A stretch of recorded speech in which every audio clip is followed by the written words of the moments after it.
Natikman ng China ang tapang ng mga Pilipino. Itinaboy po ng puwersa ng Philippine Coast Guard ang barko ng China na nasa loob po ng exclusive economic zone ng bansa natin, sa loob po mismo yan ng karagatan natin. Sa wakas, nangyari na po yung pinakahinahanap-hanap ninyo na ganti nating mga Pinoy sa China.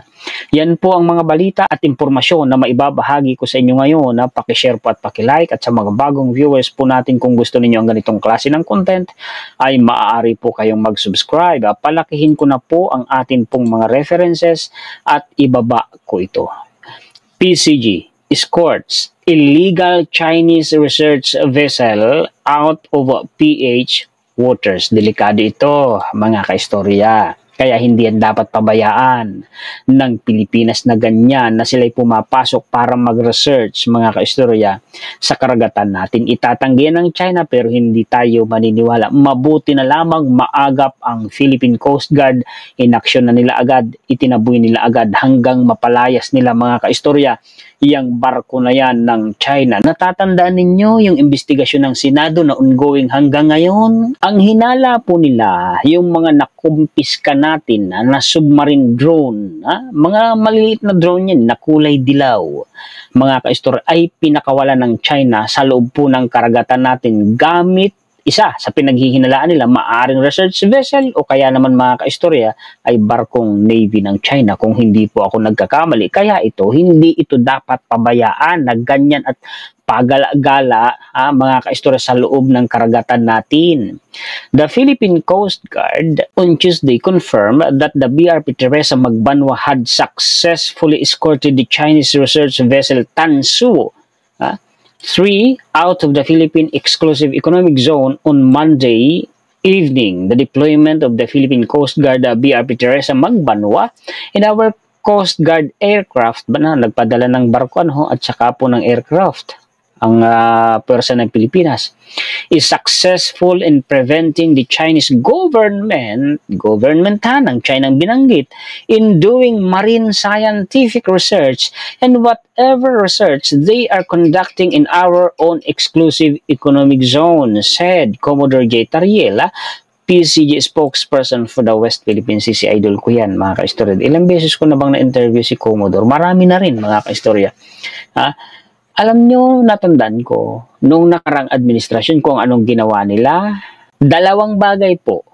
Una, pinayagan nila ang China na mag-conduct po, mga kaistorya, ng research. Hindi lang po sa West Philippine Sea, hanggang sa Philippine Sea mismo, o yung tinatawag dati na Benham Rice, sa Pasipiko na po yan, kinumpirma yan mismo ni Harry Roque noon. Ginawang ko yan ng dedicated content. Binalita din po yan, mga kaistorya, ng mainstream media. At yung pagpayag na yun sa West Philippine Sea, mga kaistorya, ay isang partnership ng government natin noon at saka ng China para po, mga kaistorya, sa exploration and later on exploitation ng natural oil and gas reserve dyan sa West Philippine Sea. Inulit niya yung ginawa noon ni GMA at pareho po yung na-reject ng Korte Suprema kasi nga po, mga kaistorya, labag sa konstitusyon ng Pilipinas. Ginawan ko din po yan ng dedicated content. Bakit labag sa konstitusyon ng Pilipinas? Ang nakalagay kasi, pwedeng makipag-partner ang gobyerno natin sa pag-exploit, mga kaistorya, exploration and exploitation of natural oil and gas deposits sa bansa natin, kapartner ang isang pribadong kumpanya. Ang problema, kaya ni-reject ng Korte Suprema yung partnership noon ng gobyerno ng Duterte at saka ni GMA at saka ng China, kasi ang kapartner noon hindi po pribadong kumpanya kundi government to government partnership. Labag na labag sa konstitusyon natin, mga kaistorya. Ganun po, totoong nangyari po yun. Oo, mga kaistorya. Okay. Naalala ko lang, dagdag information lang po. Mga kaistorya. Okay, ituloy po natin sa ibaba pa. It is worrisome. Talagang nakakabahala yan. Delikado yan eh. Nakakabahala in a way na it's because this Chinese research vessel has the capability for deep sea mapping. Ano ba ang halaga ng deep sea mapping? Hindi lang sa exploitation, mga kaistorya, ng natural resources dyan sa karagatan natin. Kung hindi po for military purposes. Ganun po yun. Malalim ito, and there's a possibility that they are doing this kind of deep sea mapping in support of their submarine navigation. Ayan na, malinaw na. Mga kaistorya, hindi ko na kailangan na pong ipaliwanag pa, diba? The vessel was first monitored off the coast of Burgos, Ilocos Norte on May 1, which was reportedly conducting illegal marine scientific research. Nakatikim sila sa Philippine Coast Guard. Akala nila pababayaan lang sila, akala nila tutunga nga lang. Asan ang yung mga bumabati ko sa gobyerno natin, sasabihin na takot ang gobyerno. Hindi. Hindi. Ayun na, nakatikim nga ang China eh. Nagpakita ng tapang ang Philippine Coast Guard. Salamat sa inyo. Kudos po kayo. Mabuhay po kayong lahat dyan po sa Philippine Coast Guard. Tariela added that the PCG personnel spotted a manned deep sea submersible vessel. Ayan na. Ayan na. Mga istorya. Yung submersible vessel na yan, iniimbestigahan ngayon yan sa Senado. Daming nakumpiska. Oo. Fast approaching the Chinese research vessel which was later retrieved by its crew. Ayun na, gumagamit ng mga submarine drone. Oo. Ay, hindi ba't putok na putok ngayon sa Senado ang investigasyon tungkol dyan? It was later identified as Dacian Haiyongshi or Deep Sea Warrior, which has the capability to dive to depths of 4,500 meters. Lalim. It is actually designed to carry out marine scientific research. Talagang winawalang hiya tayo ng China, no? Buti na agapan. Archaeological, maritime, umatake na naman yung pagkabulol ko. Pasensya na po kayo, mga kaistorya. Apart from the deep sea submersible vessel, the PCG personnel also saw a rigid hull inflatable boat was being deployed to recover. Nag-deploy sila. Yung yung parang rubber boat, nag-deploy sila nun para po kunin mga kaistorya. Yung, yun, submersible drone na yun. Kulay dilaw din daw eh. Ayun no, kagaya nung iniimbestigan sa Senado mga kaistorya. Which according to Tariela may also be associated with the Chinese illegal marine scientific research activities. Ano pa nga ba? Di ba mga kaistorya? Ano pa nga ba? Binalita din po ito ni Rappler. Ngayon, habang ang gobyerno natin, mga kaistorya, habang ang atin pong mga line of defenses ay busy sa pagtatanggol sa karagatan natin, alam niyo naman ang China ay kumikilos, para makialam po sa politika sa Philippines, lalo nga binalita nga at totoo namang nakikialam. At totoo rin naman na gusto nilang pabagsakin si PBBM, gusto nilang mapatalsik si PBBM sa pwesto. Bakit? Dahil po dun sa tinatawag mga kaistorya na ginagawa ng China na ang terminong ginamit ay Operation Naval Gazing. Karagatan, West Philippine Sea po ang dahilan niyan. Oo, alam nyo na kung anong ibig sabihin natin. Hindi ko na kailangang ipaliwanag pa. Babasahin ko na lamang itong karagdagang balita at impormasyon na sinasabi po.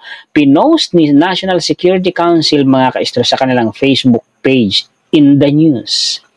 PCG monitors 10,000 trolls versus PH claims in WPS. Sabi ko sa inyo kaya hindi nakakapagtaka kung malakas ang puwersa ng ingay nila sa social media kasi ang dami nilang trolls. 10,000 ba naman? The Philippine Coast Guard on Friday said a total of 10,000 alleged trolls were monitored expressing oppositions to the claims of the Philippines in the West Philippine Sea. When we started the Transparency Initiative, we can only monitor somewhere around 1,000 trolls. Pero ngayon, 10,000 trolls na. The Philippine Coast Guard on Friday said a total of 10,000 alleged trolls were monitored expressing opposition to the claims of the Philippines in the West Philippine Sea. Kaya kayo'y ingat mga kaistorya Huwag pong basta-basta maniniwala dahil kumikilos po talaga ang China. Tayo ang biktima dito pag kayo'y nagpapaniwala sa mga yan Ang paniwalaan ninyo, yung pro-Filipino, yung pro-Philippines, hindi pro-China. Naalala ko po mga kaistorya yung sinabi ni former Associate Chief Justice Antonio Carpio na mag-ingat sa mga kandidato na pro-China. Kasi mga kaistorya, ang sabi ni Carpio, yung mga yan ginagastusan ng China. Wala naman siyang pinangalanan. Pag nanalo ang mga yan, ang susuportahan yan, interest ng China ang paglalaban nila. Pati ang West Philippines ilalaglag nila. Ganun yung ibig sabihin ni Carpio. Ano mga kaistorya, pinaliwanag ko na lang sa mas madali pong maintindihan kasi English po yung sinabi niya doon mga kaistorya. English, Tagalog naman. Ano? Yan po ang mga balita at impormasyon na maibabahagi ko sa inyo ngayon. Paki-share po at paki-like at sa mga bagong viewers po natin, kung gusto niyo ang ganitong klase po ng content ay maaari kayo mag-subscribe. Ano ha? Maraming salamat sa inyong lahat ng mga sulit kaistorya natin sa buong mundo. Mabuhay po kayong lahat. Nagpapasalamat tayo higit kanino man sa atin pong Panginoon. Muli ako po si Juan, historiador, ang tagakwento ng totoong istorya ng kasaysayan na nagmamalasakit sa kapwa ko Pilipino at nagmamahal sa bayang ito ang bansang Pilipinas.